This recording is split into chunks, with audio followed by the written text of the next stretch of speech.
Zobingelele manje kaNkulunkulu igama la Kristu Jesu. Amen. Amen. uJesu elanga thandazani ukuthi lezi zinto engiyishoyo zizokwenzeka ebandleni azenzeke nini nesabatha azenzeke nini ngeweek type C aje yazi ukuthi nje bangaqhuma ipersecution manje kunzima ngabe ngiyathandaza yini ukuthi lento ingenze ingempela ngoba kuyofanele siye etabeni kunje kuyofanele yazi izinto yayikhohle ukuthi kuthiwa yabona uJesu mayithe ithandaza lethu hey ngobona ukuthi shuthi there is something about persecution happening in winter that will just make things even worse. So yeah, maybe such winter seasons should remind us of that verse which hey goes ngempela ukuze wenze lethe yazi ehlobo sisamangani yini unyazi mningi ehlobo unyazi uhambe nokugesa ukudla ngiyakhala ubona ukuthi mase persecution inkosi nje awusikhansele ukuze noma kumnyama eshathini sikwazi ukubona ngenxa yokuthi kunonyazi but nge-winter I don't think unyazi is that prevalent as compared to some. So izinto ezayisho uJesu ngesithandazele and as we experience such weather ebandayo kodwa ke nevertheless mhlawumbe asiqalise sithobise nje amakhanda mazivula umkhuleko baba wethu osekhaya ezulwini yise unkosi yethu Jesu namanje Nkosi sifisa ukuthoba phambi kobuso bakho and claim the promise course in the book of Matthew where 2 and 3 are gathered because in your name you be with us. Siyazi Nkosi ukuthi interest yakho kakhulu is that you may have a proper understanding of these things, and as we gain understanding because of you and your ways, Nkosi, that our characters Nkosi may be transformed. As we behold your word, we pray that you may become changed. So the most the day was very busy. Ongenzela Nkosi ukuthi ingqondo zethu overwhelmed, and there might be no room Nkosi for us to learn the things that you want to learn. But because we understand esikwenzayo Nkosi efikini nasosukwini, it is less important than what you are about to do now. So in a very, very special way, we pray that you may refresh our minds, ngomoya wakho osongcwele, and refresh Nkosi even our spirit by you abiding in us. So the most of Christ Jesu phakathi. Amen. Last week si-introduce into esithi balekile masikhuluma nge-everlasting gospel, ivangeli laphakade. Ngoba ivangeli laphakade linokwenza naleyo nto esiyifundile. Last week sifunde uGenesis 1:26. La khona ethi uNkulunkulu masenzeni umuntu ngani ngomfanekiso wethu asifuze bese njalo umuntu ebusa. Sayibhala lezo zinto ukuthi uNkulunkulu nje edala umuntu inhloso yakhe ukuthi umuntu abe nomfanekiso wakhe amfuze abuse. Sizoyi-emphasize ngale ukuze understand. Icebo losindiso linokwenza nokubuyisela into eyayithina. Ngithi mina nje ubona sihlupheka kanti sihlupheka manje. It is because uNkulunkulu ukuvezile ukuthi yazi ungasoda usabathe wenze yonke into kodwa ukhohle ukuthi lento yenza kwenzela yini. Senza ama-programs, senza izinto eziningi but singazi siyenzelani lento. Inkolo nje kuze kube noJesu esifela yonke lento inokwenza nje ukuthi uNkulunkulu ngelinye ilanga wathi asidala umuntu afane nathi asifuze yonke into. Umuntu wawela esonweni sezama ukubuyisela umuntu. Umuntu asemsindisi kuphela esonweni siyamsindisa bese siyambuyisela. Uzobona masiqhubeka sikhuluma nge-restoration. We are being restored uGenesis 1:26. Nothing else. Whether uphethe ama-school noma wenza inkonzo into nje sifuna ukuyazi ukuthi uNkulunkulu uhlele ukusibuyisela kanjani kulento ayesidale saba yini saba yiyona. Manje uNkulunkulu uyazi ukuthi thina sazi ukuthi wayesidale sabanjani. Angazifathi sazi. Waseletha uJesu. Bubani ukuthi nangandala nabantu ubani uJesu. Jesus is my image. Colossians. So then you see, oh, mina I must spend my time studying who? Studying Jesus. Why? Ngoba uJesu waye umfanekiso wabantu. Kankulu engamdalo ngaba yiwona mina engasazazi yini.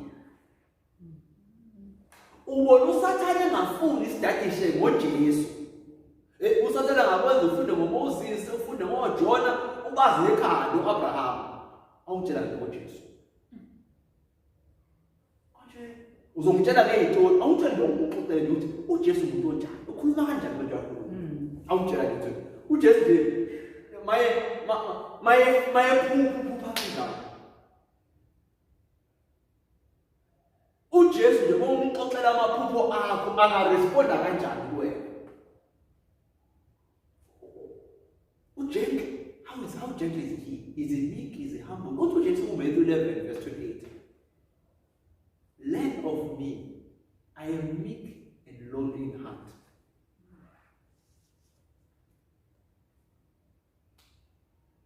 The more we study about Jesus, the more we know what we were in creation.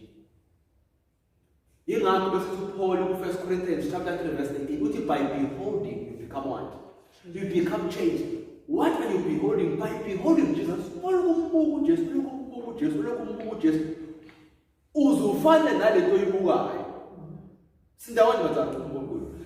Imistry le uNkulunkulu afuna ukusibuyisela ngayo kuyinto esasidalo saba yiyona uthi uJesu. Ngabona uJesu uzobona ukuthi uNkulunkulu uyihlele kanjani le impilo salvation. But ipoint la ukuthi the more uJesu, the more wenza lento yokuthi ukukhonza nokukholwa nefaith leyo nto kufanele ikuyisele uGenesis 1:26.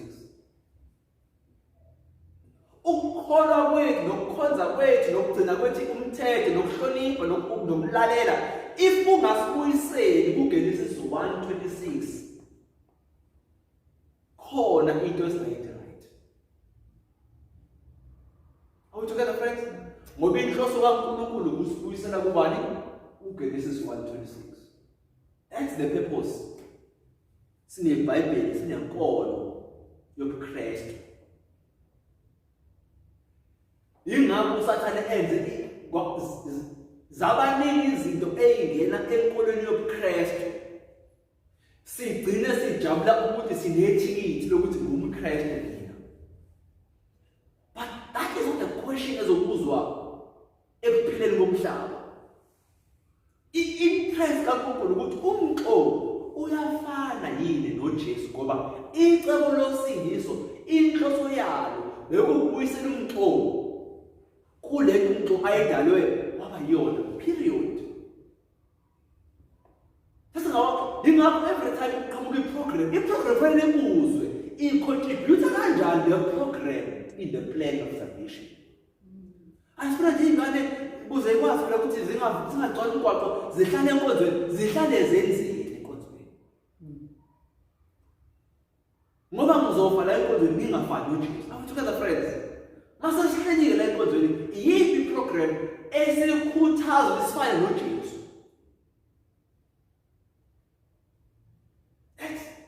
Ingakho akufanele siyishumayele bese siyixoxe ukuthi bazalwane nayi le ilahlekela.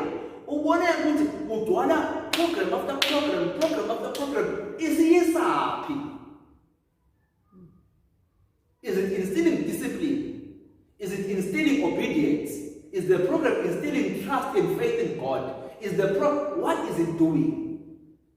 Ukuze sibuyele kuyinto esasidalwe sabayona. Sibukile last week ukuthi uNkulunkulu lesidala kuGenesis 1:26.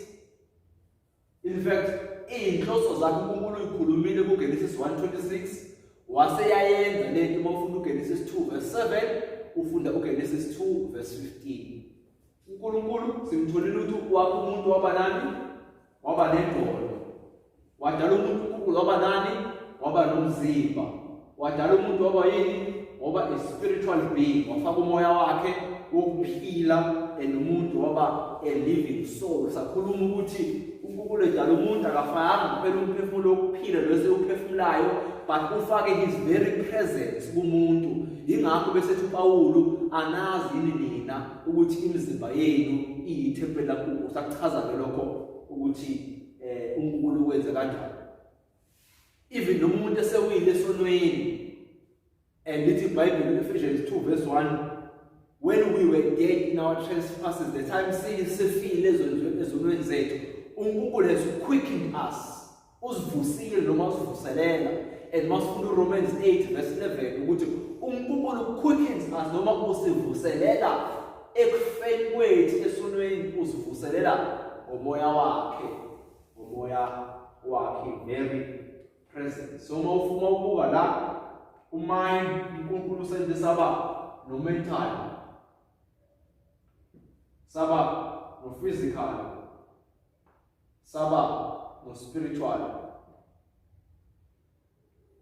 Even ama-scientists namhlanje ayakwazi uku-calculate ukuthi no, umuntu is a spiritual being, umuntu is a mental, umuntu uno-physical.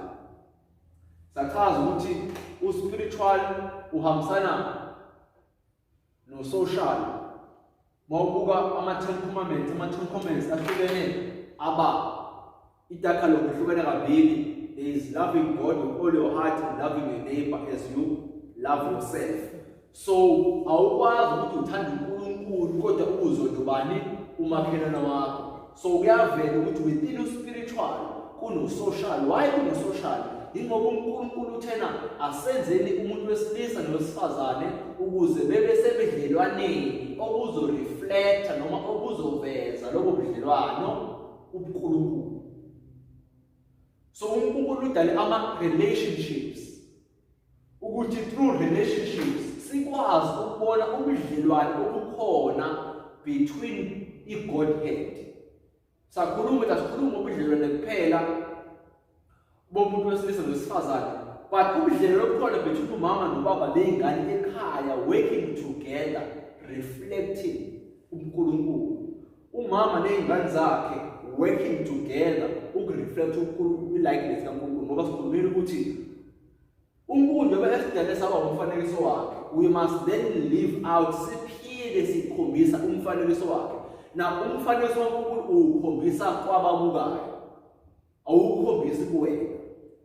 So as we were created in the image of God, we are created to reflect ukuthi siveze umfanekiso. Yingakho uNkulunkulu bese edala abanye abantu ozoveza kubo umfanekiso wakhe. Ukuphila kwami abantu bazibani uNkulunkulu. Sawufunda uMatthew noma soshilo uMatthew 5 verse 16 lapho bethi uNkulunkulu ukukhanya kwenu makukhanye emhlabeni wonke. Let your light so shine before men that they may see your good works. Ukukhanya kwenu makukhanye emhlabeni wonke ukuze abantu uma bebona imisebenzi yenu emihle bedukisa ubani? Ubaba ekhaya ezulwini. In other words, imisebenzi yethu emihle inye kubani udumo? uNkulunkulu. Why? Because imisebenzi yethu emihle iveza uNkulunkulu okwakuyinhloso yakhe vele uNkulunkulu esidala ekuqaleni. Genesis 1:26 ukuthi siveze i-likeness yakhe. Engifuna sibuke namhlanje kafishane is that uSathane makungena isono emhlabeni, uSathane into ayi-attackile iyona le. Aze nje uNkulunkulu efuna ukuthi alungise lento, yingoba uNkulunkulu yonke lento esidala usidale yaba umfanekiso wakhe. Umfanekiso kaNkulunkulu yiwo wonke lo. Our body, our mind, our soul, or our soul, angisho nje kanjalo ungasebenzisa amagama amaningi. Konke ukudala umphefumulo wethu, konke ukudale ngenhloso yokuthi kuveze i-image yakhe ne-likeness yakhe. Asifunde u-education mawubhala athi mbhale la book education page 15 paragraph 1. Zobhala u-ED page 15 paragraph 1. Book education page 15 paragraph 1. Asilaleleni uthini umuntu kaNkulunkulu. When Adam came from the Creator's hand, he bore in his physical, mental, and spiritual nature a likeness to his maker. So when Adam came from the Creator's hand, he bore in his physical, mental, and spiritual nature a likeness to his maker. Mental, physical, and spiritual, the likeness to his maker. Let us make man in our own image, in our own likeness, and have dominion. Zo three lezi zinto zazikhombisa ukufana noNkulunkulu.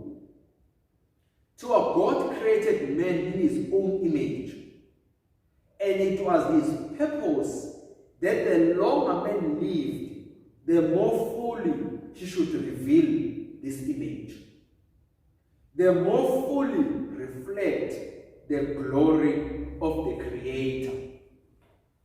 From the beginning, he wanted us to reflect his image. Isolo inkinga yaso asifuni ukuthi thina reflect image kaNkulunkulu. Now when we change from reflecting the image of God, we then reflect the image of the enemy. There is no in between image. Sidawona abantwana kaNkulunkulu. Yingakho bese uJesu Kristu kuJohn chapter 8 mayikhuluma nabaFarisi athi you are of your father the devil. Nina kababa wenu usathane, yena umkhohlisi inyoka endala. Oye umkhohlisi sukela kuphi? Sukela ekuqaleni. When uJesu kuba abaFarisi nendlela ababehave ngayo nendlela abayiyona, uthi nina seniyinzalo kabamanje kaSathane, ubaba wenu. Ngubani lalela yena futhi selifana nobani? Selifana naye, indlela nikhuluma ngayo nenza ngayo selifana naye.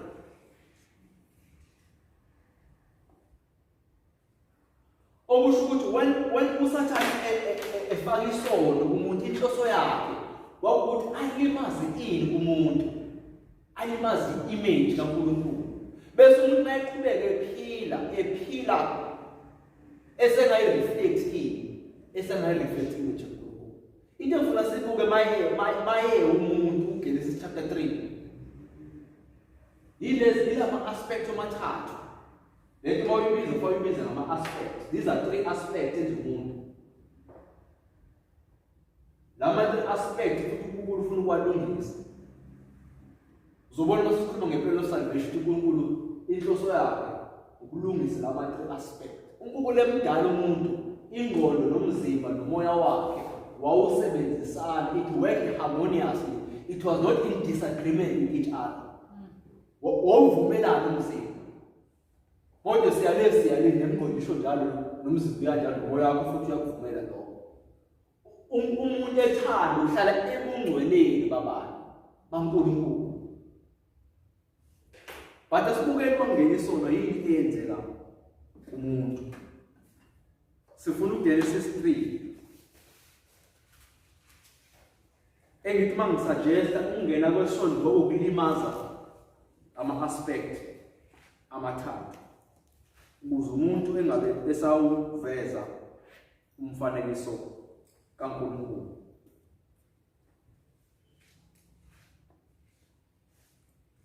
Nawe inyoka yayi nobuqili kunazo zonke izilwane zasendle ebezenziwe kuJehova uNkulunkulu. Wathi kowesifazane, ngempela uNkulunkulu ushilo yini ukuthi ningadli emthini nasensimini na? Owesifazane wathi enyokeni, singadla izithelo zemithi yasensimini, kepha ngezithelo zomuthi ophakathi nensimu uNkulunkulu ushilo ukuthi ningazidli, ningazithinti ukuba ningafi. Inyoka yathi kowesifazane, anikufa nokufa, kepha uNkulunkulu uyazi ukuthi mhla nidla kuyakuvuleka amehlo enu nibe njengoNkulunkulu nikwazi okuhle nokubi. Sifunda uverse 5 uthi kepha uNkulunkulu uyazi ukhulunyoka ukuthi mhlanidla kuyakuvuleka amehlo enu nibe njengoNkulunkulu nikwazi okuhle nokubi. Ufuna uqaphele ukuthi inyokuthini kowesifazane ithi mhlanidla kuyovuleka amehlo enu, ngamanye amazwi ukuvuleka kwamehlo kusho ukuthini? Nizohlakanipha, nizobona izinto ebengayiboni. Basically it means yazi wena the reason why ungayithi awuyiboni usuke thini umuntu futhi na yabo khona hamba ngapha zingakukhanyeli izinto. So ithi ngoba nokuthi awuboni lezinto engiyibona nangiyi-understandayo wena unjani awuyi-understand, and njengoba ungayi-understand uNkulunkulu ongafuni uyi-understand, otherwise noma ungadlala ungayiqondi lezi zinto. You can understand it better. Ukhuluma ngani? Ingqondo. Ngamanye amazwi uthini usathane ku-Eve? Le ngqondo uNkulunkulu akudale nayo wena is not good enough. Upgrade. Ayifona kayisekho kanti upgrade. Awukithi nayo upgrade. And we live a life of upgrading because we're not content with what we have. Satan. Uzobona wena. Ngeke ubone kuphela uzofana nobani. uNkulunkulu udala uAdam noEve waba ngomfanekiso kaBani. Kodwa uSathane yabona umuntu udayisela uEve into ayiyo. Kodwa uzosuggesta kuEve ukuthi awuyona leyo nto wena. Uzoba yiyona the day unjani? Udla. Ngisho ukuthi kuthi uEve ulahlekelwa yinto ayiyona ngesithembiso esingekho. Are we together, friends? Bamdayisela into ayiyona. Wena umuntu wabona ethi no, but you are black. No, but I'm black. Yabo you. Ungangitsheli into engiyona. Uyabo? Bese uthi if ingaba yiyona lento engiyiyona ngizoba ngcono kakhulu. So God created us in our own image, and into eyenzakalayo namhlanje is that uSathane usitshela ukuthi thina sasingadalwanga thina nge-image kaNkulunkulu. Njengoba sasuyile thina namhlanje, none of us believe ukuthi we were created in the image of God. Ayisekho into emakhanda ethu ukuthi ngempela kudala. Hayi. Yeah, lokho nje verse, but not really ukuthi image yabo nje i-metaphor. It's not a real thing. If you begin to believe that you were created in the image of God, you begin to value yourself in a particular way than no man. Because you were created in the image of God. Mawubona umuntu naye, ubona umuntu owayedalwe ngoba yini?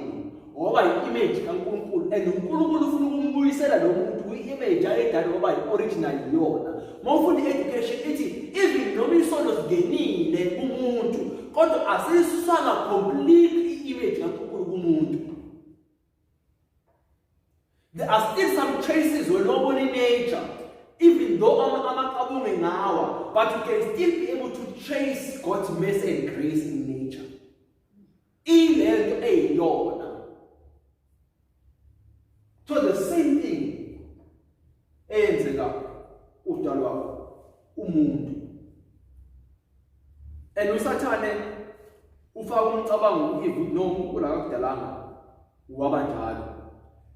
If you can disobey, you can actually become more better. Ingakho emhlabeni namhlanje ukungalaleli khona ungathi kuyaholelana. Ikhona ungathi ku-improve impilo zethu ezabantu. Because this is exactly the lie of Satan I knew Eve. If you disobey, you're going to be like God. So in other words, if you do something contrary to God, you are going to be better off than what you are. In fact, uyilento yiyona ngoba wena uNkulunkulu wena. Mawungenza into engitshela yona ungaba ngcono kunalento njani uyiyona. That is exactly i-temptation enamhlanje. Mangigcina isabatha ngilalela besithi umqashwa mangisebenze nesabatha. I think I'm going to be worse off ukulalela uNkulunkulu ukuthi angisebenzi ngesabatha. And I think my life is going to be better off if ngiqhubeka ngisebenza ngoba I don't believe God can really look after me if I were to uyeke umsebenzi. Ubani uzonakekela? Then disobedience becomes a way in which we get promoted empilweni in general. And that was a lie that was given to Eve. And shayela izandla nathi ababethe imoto ngama-bribe.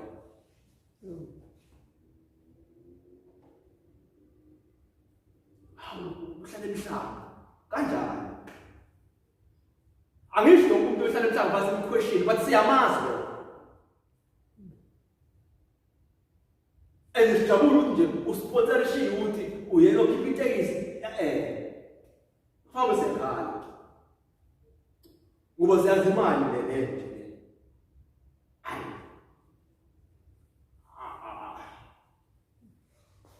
And in that way, youth and everyone else finds pleasure with disobedience. Ngoba iyaholela disobedience. Ikwenza uhlale kuphi uhamba ngemoto enjani? Ayinolalela nje hayi. Cha bona babekhiphela wena ngisho 10% ambisi title lapha. Ngoba bakhiphela i-tender bafaka ubabona. And you call it business, you don't call it bribe. So this is how business works. This is not how business works. That is a bribe. But because there is promotion about Papa nezinto, asikwazi ukubiza ngegama lakho. And there's exactly temptation. But I'm trying to make a point that Satan has made it disobedient and attractive. It is obedience attractive. And the obedience is very painful. It's very painful. But Unkulunkulu can only manifest himself. Unkulunkulu can only show forth his glory when you are obedient. But Nebuchadnezzar was never going to see God had the three boys remained unfaithful. There are people who just because you remain faithful.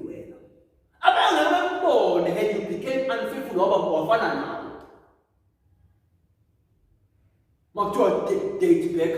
date back into ethile ukuze phela sikwazi ukuthi yabona imali nawe udate back ngempela usayini engangifaka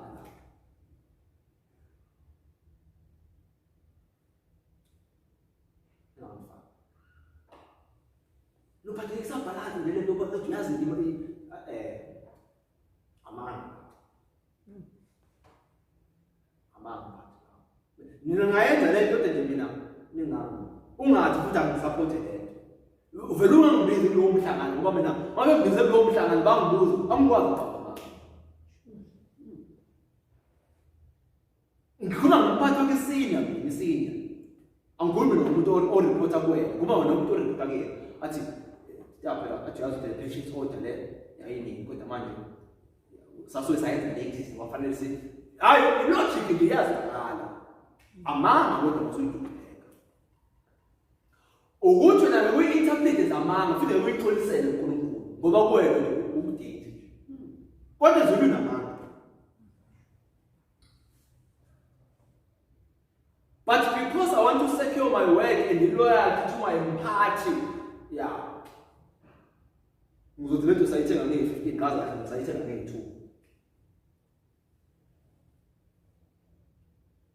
And we become faithful to party more than being faithful to God and my Christianity.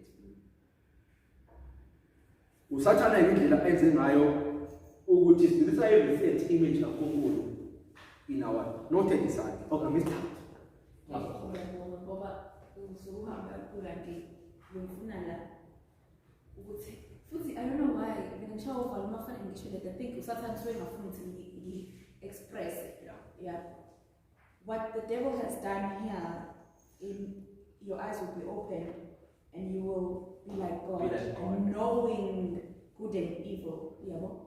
And usathana yenzile is the aspect of when we go to, what's this book?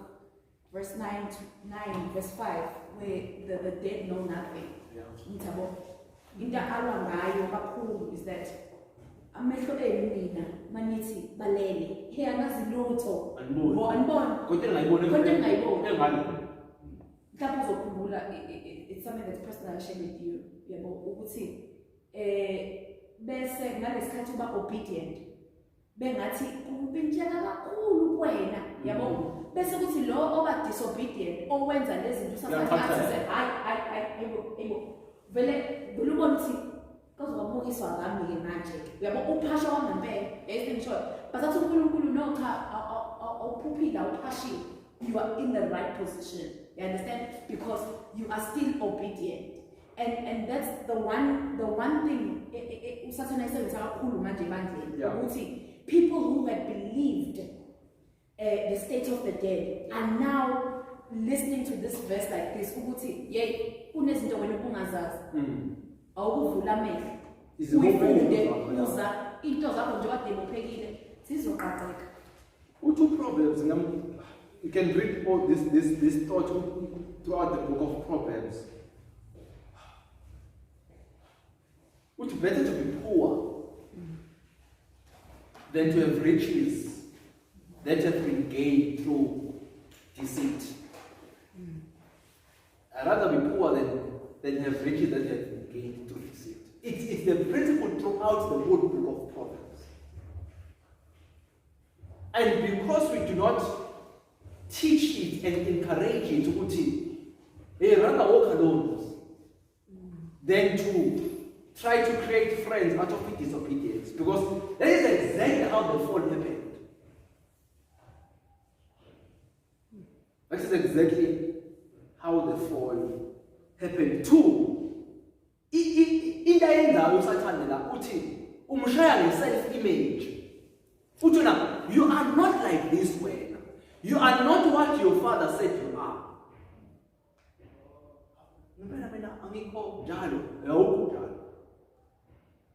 So every time umuntu odaliwe ukuze awe uwiswa ukuthi i-self-image yakhe akayithathi from i-creator yakhe. I-self-image yakhe uyithatha from abantu abadaliwe. Sindawana? This is exactly what us as young people share. Nanombanike ukhona. Ukuthi i-self-image uthi sikuGenesis 3 verse 1 to 5 verse 5 kakhulu. Azovuleka amehlo akho wena ufane noNkulunkulu all together. Ngamanye amazwi utshelwa uSathane ukuthi awukho nje wena. Kodwa mawungenza nje ungaba nje.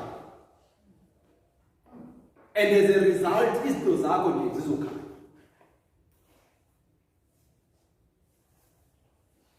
Now let's go to verse 6.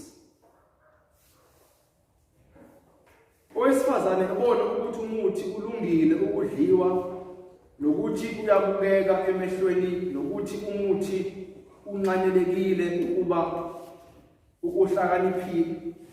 ekuhlakaniphiseni wathatha izithelo zawo wadla wanika nendoda yakhe kanye nayo yadla. Mawufunda isiNgisi uverse 6 uthi and when the woman saw that the tree was good for food and that it was pleasant to the eyes and a tree to be desired to make one wise, she took of the fruit thereof and did eat and gave unto her husband and with her, and he did eat. Ama aspect esiwabukayo from last week ngabasijoyinayo is that uNkulunkulu uthena masidala umuntu ngomfanekiso wethu wamdala umuntu wambumba wafaka ingqondo yakhe wafaka umoya wakhe kumuntu.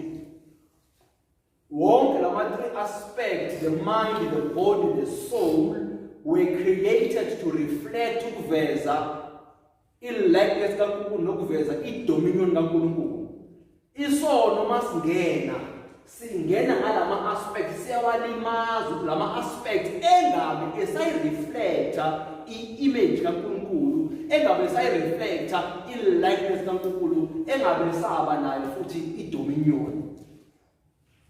Usathane mayifika ku-Eve ezokhuluma lenkulumo, after sekhulumile usathane, kuthiwa u-Eve mayisekuba isihlahla, kuthiwa he saw that the tree was good for what? For food. He saw that the tree was good for food.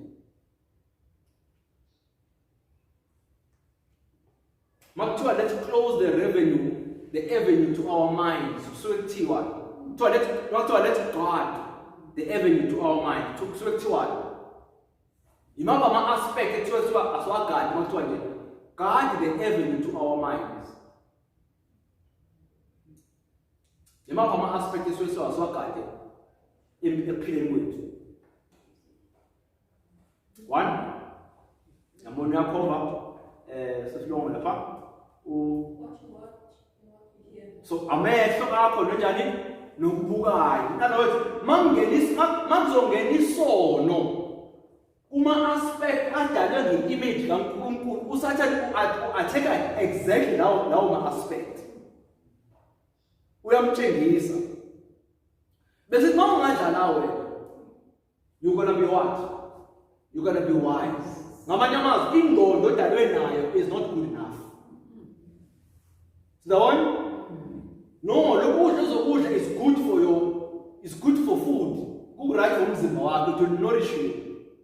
But uNkulunkulu uthanda ungadla kuzo zonke ezihlahla enjani eyikhona kodwa ungadli kusiphi kule sokwazi okuhle nokubi ziyayekwa zonke ziwa kulesi. In other words, uthi usathane no. Yes, ukudla kunika khona uNkulunkulu is good, but this one is even more better. Then lo kanjani akunikeze khona, he suggests something better.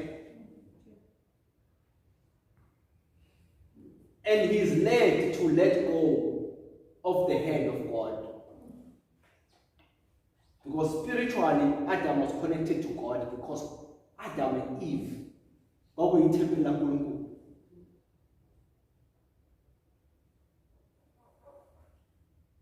Uyamdisconnecta la. Kodwa umdisco. U-Adam fanele enze decision.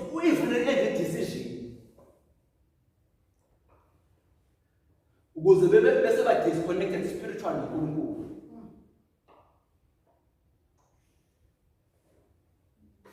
Ngoba sithela sithi ngoba fika masibahlephulele ukuthi uNkulunkulu the time edala umuntu akafakanga kuphela the breath of life lokho ukuthi siyaphefumula, kodwa uNkulunkulu wafaka ubuNkulunkulu bakhe kumuntu ukuze umuntu abe indawo kaNkulunkulu yakhe yokuhlala. Usathane mayefuna ukukhipha uNkulunkulu endaweni yakhe akamkhiphi uNkulunkulu ngenkani, uthi kodwa uyamsasazela umuntu noma uyamgamisela umuntu ukuze umuntu kube uyena odecidayo ukuthi Nkosi angisakufuni uhlale kumina, sengifuna manje enye tenant. I'm okay. And God, being a God he is, as a gentleman he is. No matter uNkulunkulu uzakhela kodwa mase decide umuntu ukuthi angisakufuni mina Nkosi endaweni yakho izale oyidalele yona, phuma. God uthi hayi, ngoba umuntu umdale waba yi-free agent. Yingakho noma uNkulunkulu singabakhe kodwa uRevelation 3:20 uthi uNkulunkulu unjalo kuthina uyanoka uthi ngicela ungivulele endlini kabani. You will understand why Jesus did not have a home in this earth. Kwakuyi-metaphor ezama ukuveza ukuthi I've lost a home in man. Hayi ngoba wayengakwazi ukuzakhela umuzi, but wayezama ukuveza ukuthi njengoba kusifuna nje bathi uthi umuntu umfundi ngicela ukulandela athi hayibo mina nginakhaya. All the foxes they have homes, but me I don't have a home. Trying to make us understand ukuthi the time ungena isono walahlekelwa ikhaya lakhe okwakuyithiza.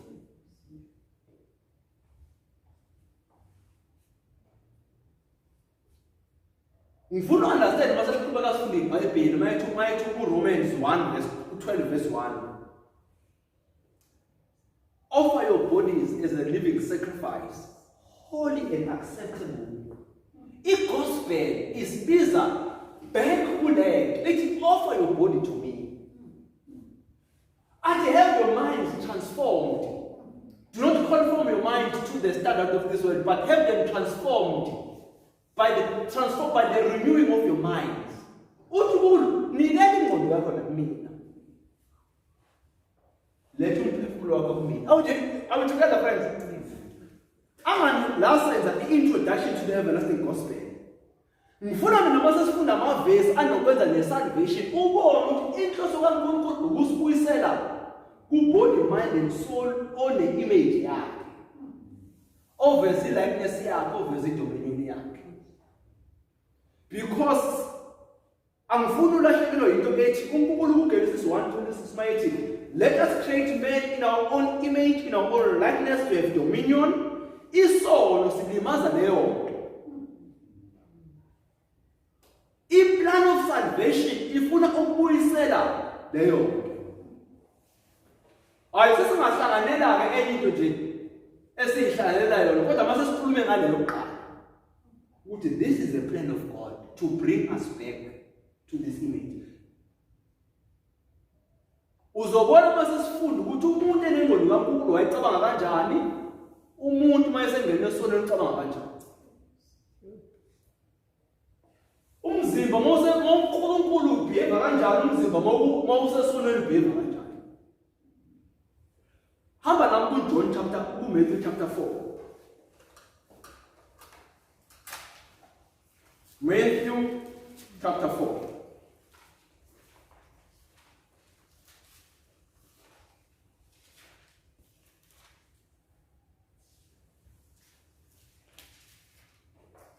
Verse 1. Then was Jesus led of the Spirit into the wilderness to be tempted of the devil. And when he had fasted for 40 days and 40 nights, he was afterward hungry. And when the tempter came to him, he said, if thou be the Son of Man, command these stones to be made bread. Leo temptation, the tempter in the material aspect.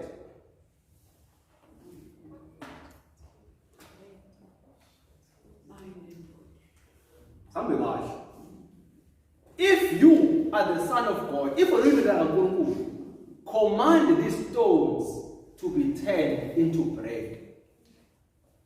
That temptation, he a tempter in these three aspects.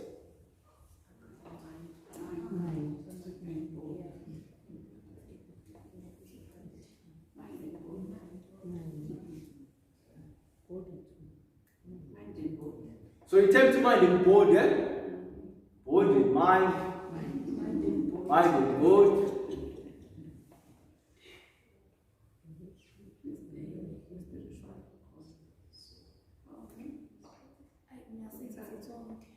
Tempter okay.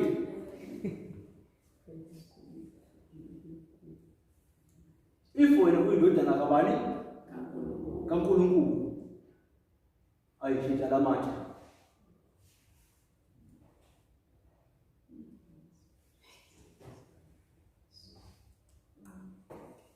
So ngathi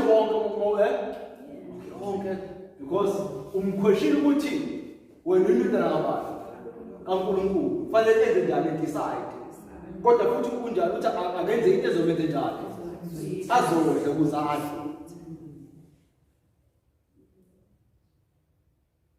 So ngamanye amazwi uJesu fanele alalele ini, fanele alalele umzimba wakhe ukuze bese enza ini i-decision bese phabana nobani.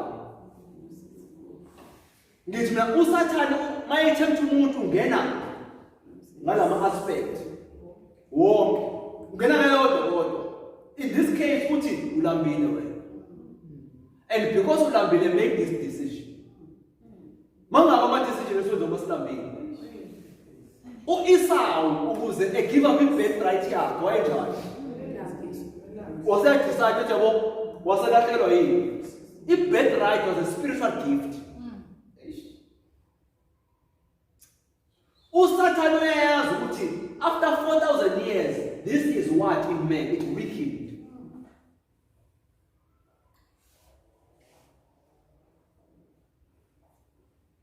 Abantu eBhabheloni bayaguqa ngoba balambile bathi masinaguqa isofa. Ngithi na uzobona mase Sofia kahle ngoba of the beast ngoba kuthiwa ngemudla. uSathane uyazi ungibambe la lapho decide ukuthi Ngithi I understand lento. Our journeys are always going to be difficult ungazi ukuthi hayi yazi indlela njengoba ngilahlela umsebenzi sengilambile, but now the temptation there yokuthi manje ngenze noma yini ukuze ngiphile ayibeke hayi ngamane ngilamba ngifa nokuthi ngiphambane nobani.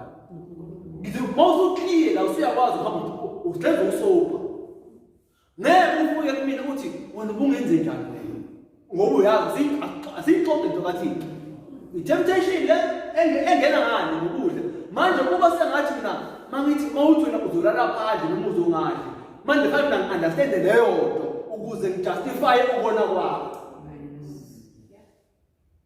Ngabe sithi thina yazi wena uSathane ungena ngohanga ufuna udenounce uNkulunkulu ngabani? uJobe ngena ngani uJobe? Ngena ngithi nje ufunde nje kancane ukuhamba kancane izozingeni kahle.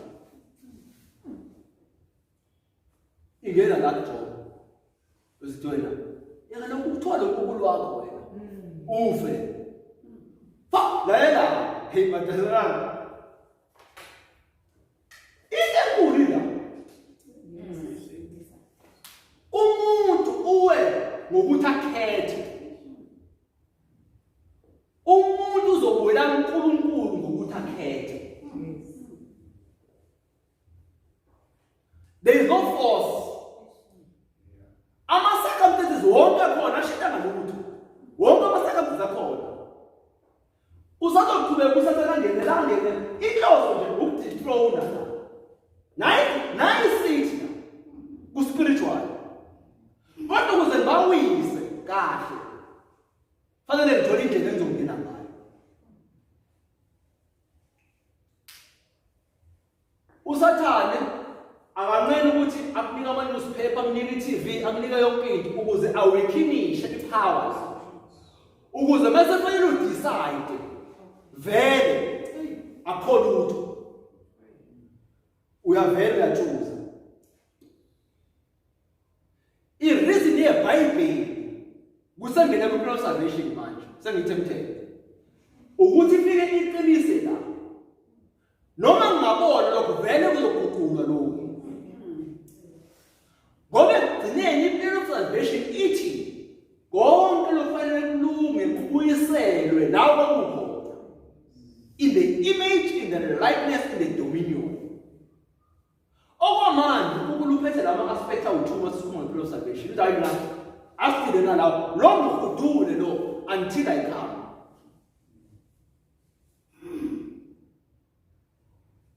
Sathane uyazi weak lo ugadla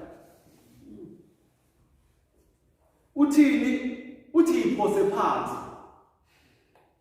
hayi uNkulunkulu njani uzokunqama i-presumption le i-presumption inokwenza ukuthi ukholwayo engqondweni ukholwa la uSathane utshela into utshela uJesu into ukula njani angayisho wakhipha nje amagama ambalwa depending on kunani engqondweni kaJesu la uzokwenza leso sinqumo. But ngenxa yokuthi kunento ekhona uthi uJesu know it is written manje uSathane mayikhuluma kanti vele akukho lutho la we're in trouble. Inhloso yokufunda iBhayibheli esimeni sethu sokuwa ukuthi Uthi mayithi umuntu awulutho wena. Uthi I'm created in the image of God. Uma lokhu uphatheka kabi, yini uphatheka kabi? Ngoba yena utshela into engekho, wena utshela into ekhona. Why uphathwa kabi into engekho? Kanti wena wazi into ekhona. Uzaqile mina nje image of God. Futhi mina ngiyithempeli la uNkulunkulu uyibheka le uyihambela. Yini uphatha kabi la? Uphatha yiba abinte ngekho. Buka into ebuhlungu. Into engekho abantu baphatha kabi. Into ekhona ayibajabulisi. Mama come with me. You were created in the image of God. What you phela. Ay futhi nje khona ngithini. Ngikhamba wena wofika wena ikuphatha kabe iviki lonke leyo nto into engekho. In other words, the true statement creates no emotion in us. A false statement creates emotions. How come?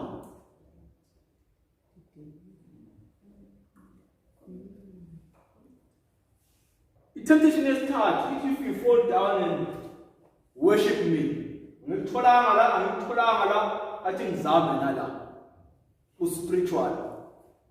If you fall down and worship, I will give you all these things. Just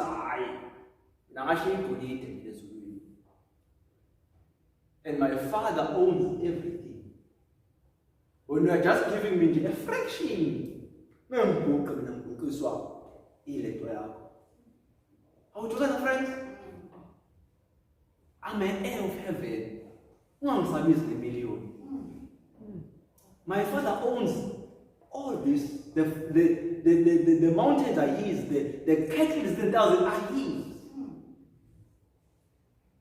He gives me a certain portion as he sees it fit.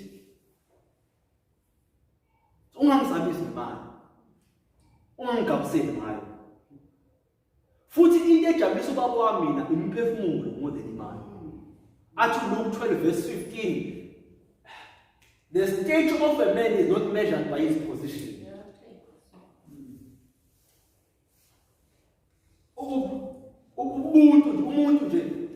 A man's life is not measured by how much he possesses. 12 verse 15. Then if a man's life is not measured by how much he possesses, the question is, how is a life measured? How is a life of a man measured then? If it's not by a car, I'm driving a house, I stay in, the clothes I wear, how is a life measured then? How much am I reflecting the image and the likeness and the dominion of God? This is how a life of a man is measured.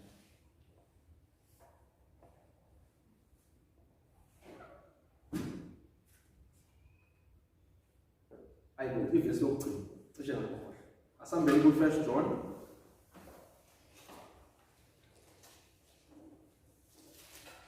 I believe it's chapter 5.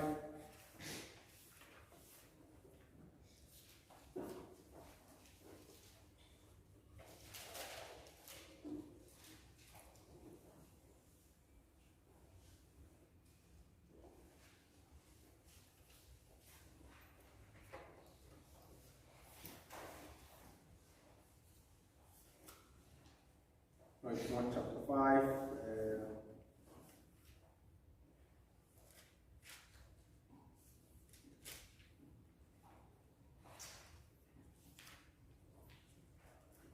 I'm looking for a verse in John that speaks about the lust of the flesh, the lust of the eye, and the pride of life. 1 John chapter 2, yes. From verse 15. Yes, thank you. Uti, love not the world, neither the things that are in the world. If any man love the world, the love of the Father is not in him. We will study in the love. What is the love of the world? But it is very clear, it is impossible for you to love the world and have the Father's love in your heart. After reading this verse, you must then ask umbuzo othi, how can I know if I love the world? Very important. Very, very important. Because if Bible, ye no thanda izwe, akanalo ini. Uthando lwababa kubani? Ayibo. Umuntu othanda izwe umbona kanjani Nkosi? Mina ngizoyibona kanjani mase ngithanda izwe? Alithi umuntu othanda izwe akeze enkonzweni. Lithi kodwa uthanda lwababa kanjani? Hayi. Yingakho bese uJohn 6, uMatthew 6 njalo. Awukwazi ukuba namakhosi amangami kanjani? Amabili. Awukwazi ukuthanda imali uphinde uthande futhi bani? Uthanda uNkulunkulu. Uzokwenza inkosi enjani? Eyodwa. Ethi ungakhathazeki uzogqokana, uzodlala, uzohlalaphi. Yini ofanele uyenze wena? Funa umbuso kabani? Ngoba ukwazi ukuphila ko2. Unyangise kodwa uNkulunkulu. Ngisho mina young man, you cannot be pursuing a new car, a new house, and at the same time pursue God. You can't. Who should I mean? I don't care what you are saying. Are we together? It's not about what you say you can do. It's about what the Bible says you can do. It's not about no balance. The Bible balance. I will show you. If this is the Bible, you cannot be pursuing this and the things of the world at the same time be pursuing me. No, you can't. Now, this is how God does it. Pursue me, I will do you. Because you have one energy, you can't split the energy. The energy can be used in one side. So,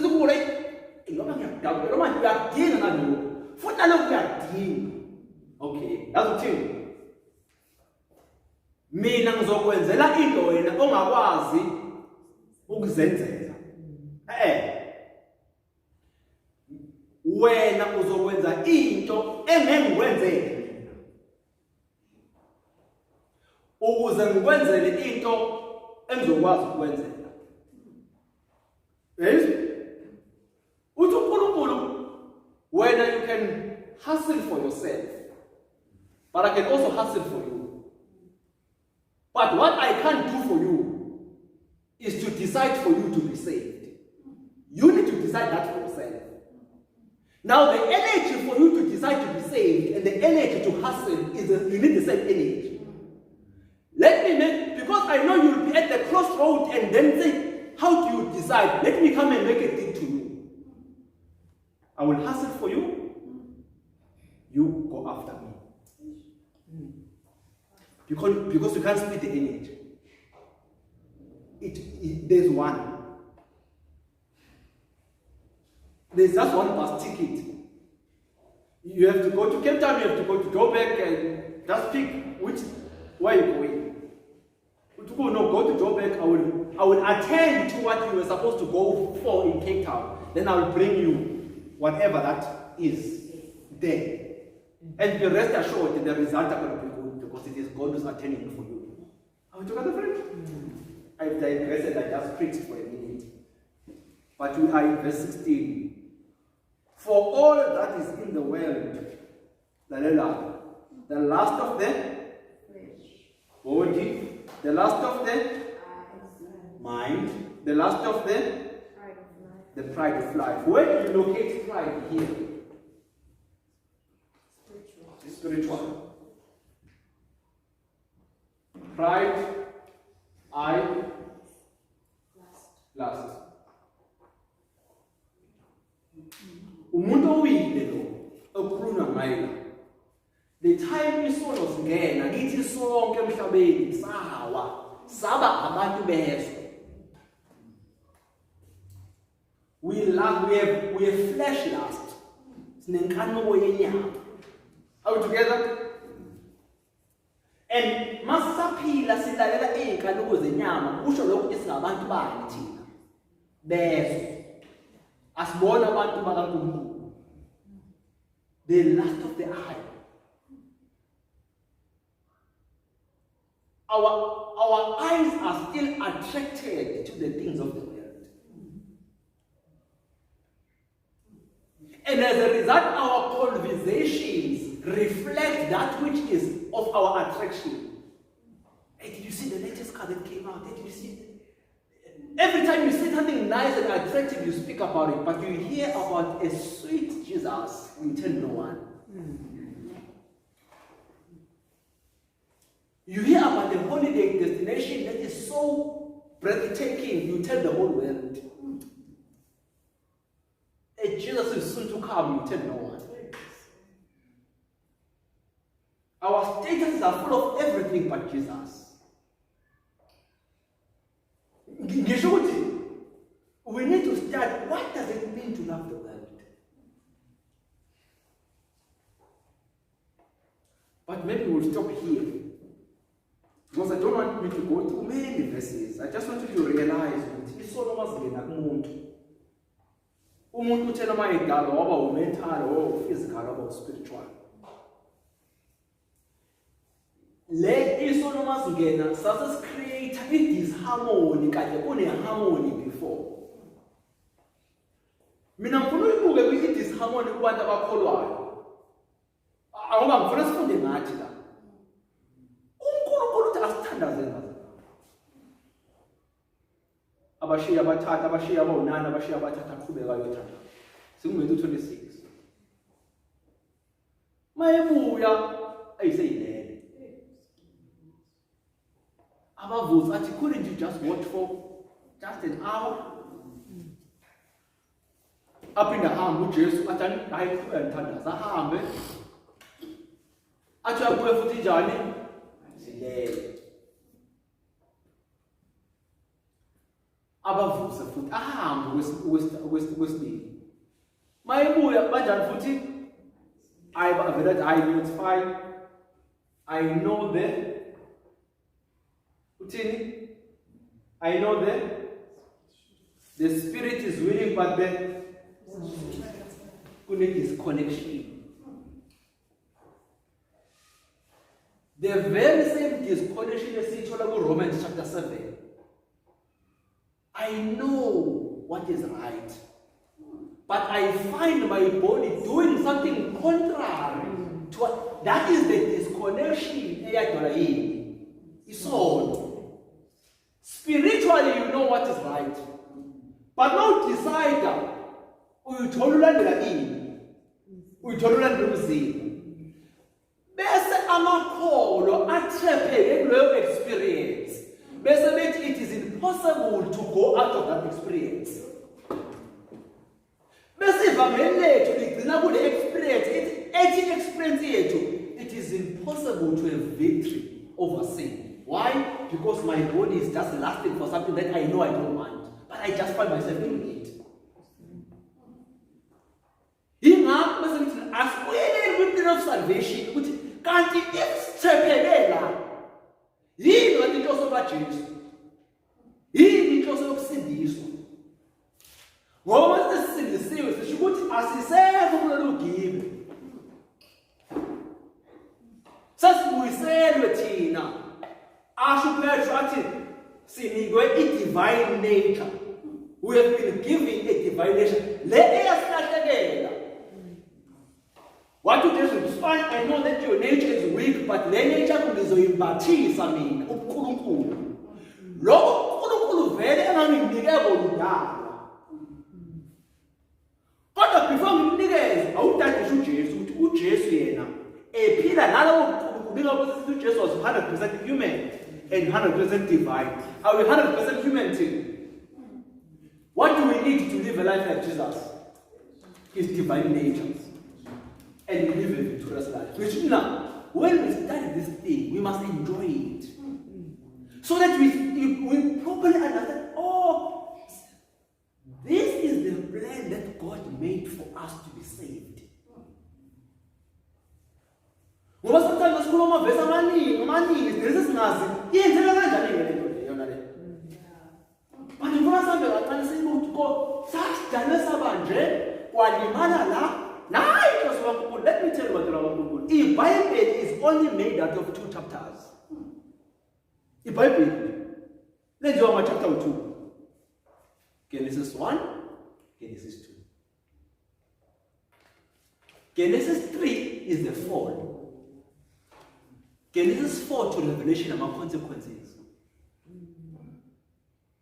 of what God created. Yabo sufuna ngo Samuel, sufuna ngo Saul, sufuna ngo ama-consequences now. Lo bulala mani ngenxa yesono. Lo bengekabulala lokuyisona sidala. So yonke into eyenzeka from Genesis 4 to Revelation 21 are the consequences of what happened.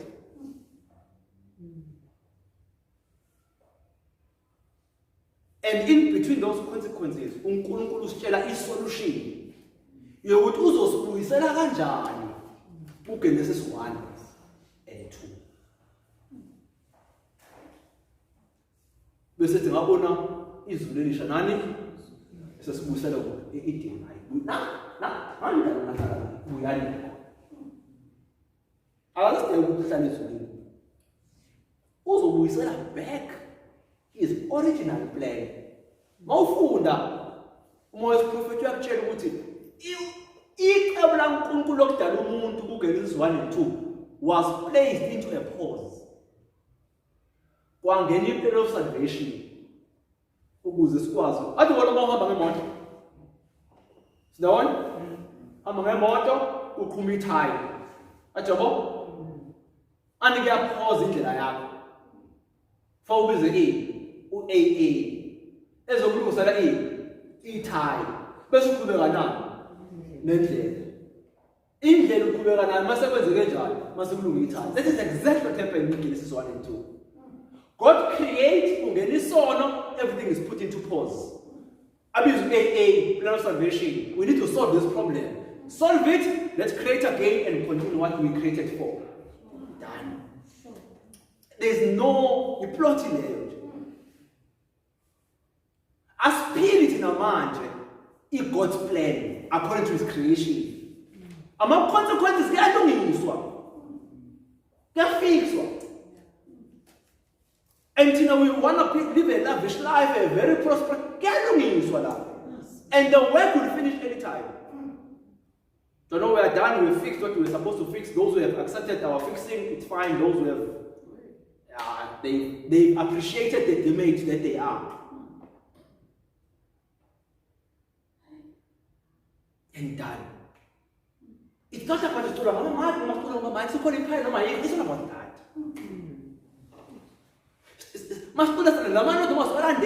That is good and well, but who by the way? The question is, do you and me reflect Jesus? When I speak to you, my sister, do I speak as someone who sees an image of Jesus? Am I meek? Am I humble? Am I lowly? Am I showing humility?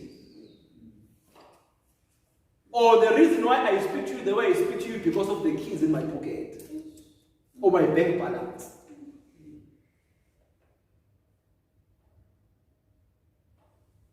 The reason why I invite you to my house, it is because of the potential of friends that I can get to you. Why are we doing what we are doing?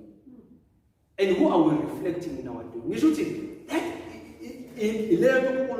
I mean, they don't just encourage and we spoke about this last Sabbath. When I see you, I need to be worried. You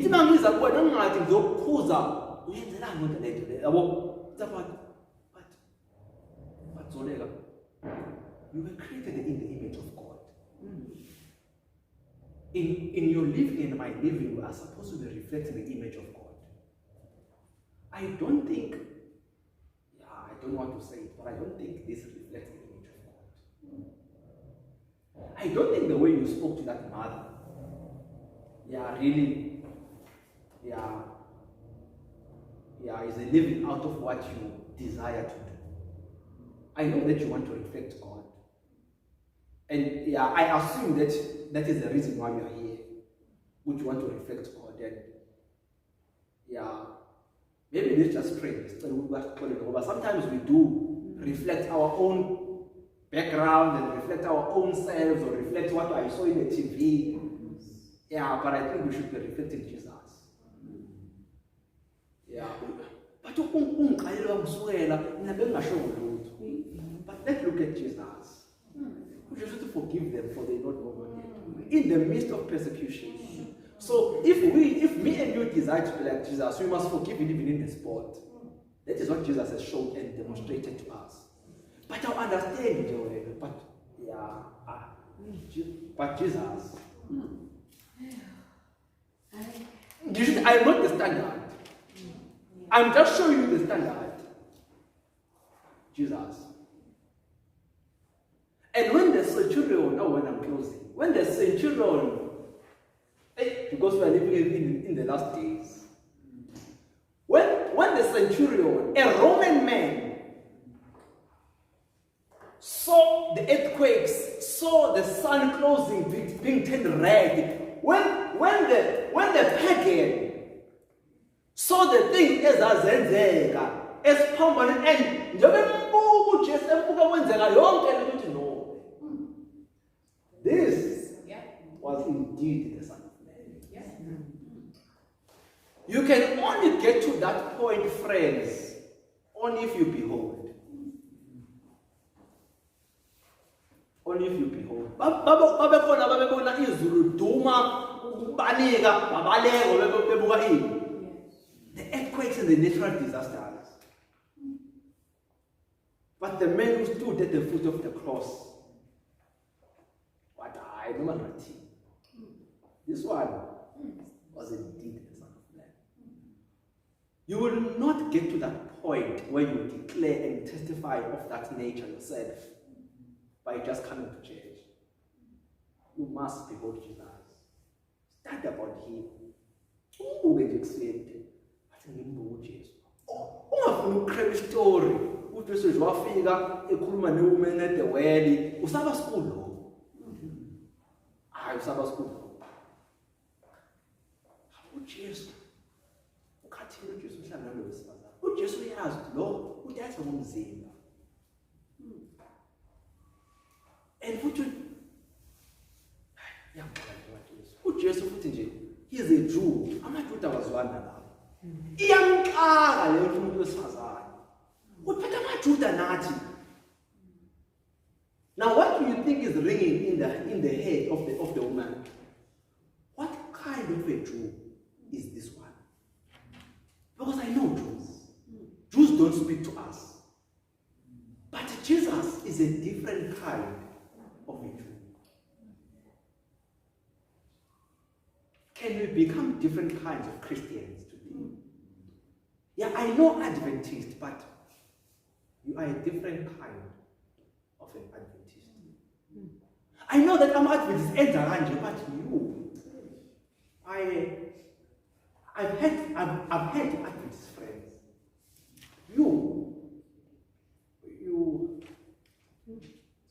Now I'm not talking about it differentiation or zenzelayo now. Othi amasabatha nje mina ngifana nawe angifune yakho. Ngifuna leyo ukuthi uJesu kuwena. Uyena othi no go speak to that lady. Ukukhuluma naye avela I know zenzelayo. I know ukuthi mina I'm nice. No mina I am Kuluma ngale spirit led. But I'm trying to emphasize that God intention is to fix these things in men. And you will say how we fix them. I won't stop today. He just says surrender them. It doesn't improve them. But we'll discuss that next week. Of course, change my mind. He doesn't change your mind. He gives you Jesus' mind. And he says, now you're a Christian. You have your mind and you have Jesus' mind. every day wawuhamba uMkristu nengqondo yakho nengqondo kaJesu. Now ngikhuluma ngamaKristu. Nengqondo yakho nengqondo kaJesu. Every time you decide, ingqondo yakho ifuna ukudecide nayo. Na ifuna ukuyidecide. Kodwa ngoba uMkristu basuthi wena awuhlale phansi. Jesu thini? Jesu edecide ngengqondo yakhe. Ekuwena. And you always surrender your mind to his mind. You surrender your mind to his mind. You surrender your body to his body. You surrender your spirit to his spirit. And you constantly experience victory until Jesus comes. Maybe we bow our heads in prayer. Baba, we talk really. Oh Lord, you know how excited I just become when you speak about these things. I just pray because that I was clear as possible, because sometimes but we pray to the Spirit that also may understand that you created us in your image, in your likeness, and to have dominion. And so once again, salimaza our minds, salimaza our bodies, salimaza our spiritual life, even to a point of our social life. There is, of course, a breaking down of relationships, of marriages, of families, because there is no peace in our condition. And we know, of course, what you have told us many times, those things, which you want to restore us. But and we pray also what must be by the late to Sifuna, and listening to sermons. Also, may we not lose the image of Jesus. Because the whole intention of all these practices and all these services and all the scripture is to remind us and to restore us to the image of Jesus. Since the most is the part that